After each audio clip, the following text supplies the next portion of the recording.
there is no one path. There's no one way to go. You really have to look at what are your goals. What's your financial situation? Do you want to work? Flipping houses and wholesaling is working. I mean, it's a job. Both of them are jobs. They require work. They're very active.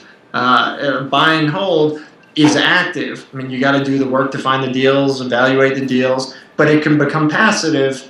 Once you've got the property. I'm not that ugly, lady.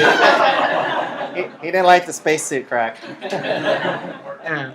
And then you can get somebody to manage the property for you, and at the end of the day, now your workload is minimal, right? So, you still have to manage the manager, you still have to manage the property if you're the property manager, but at the end of the day, you're doing less work, right? So, for me personally, I don't want to flip a house. I have zero interest flipping houses. I don't want to do it. There's a whole heck of a lot of work in it. Unless you find a property for dirt cheap, however you ended up getting it, you got to change some carpet, paint it, and you're done.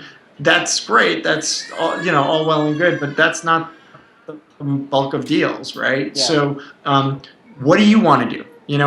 What is your goal? Are you single? Are you married? Are you in a life partnership with somebody? What is your own personal? Do you have cash? Do you not have cash? Are you going to be traveling around? Are you stable? What areas are of interest? Are you going to be doing property where you guys are now? Or are you looking back in the States? I mean, there's 1,000 questions, and that's what can be becoming very overwhelming. Yeah. And I think the way to overcome that is to talk to people, find out how they got started, what they did, find people who are like you.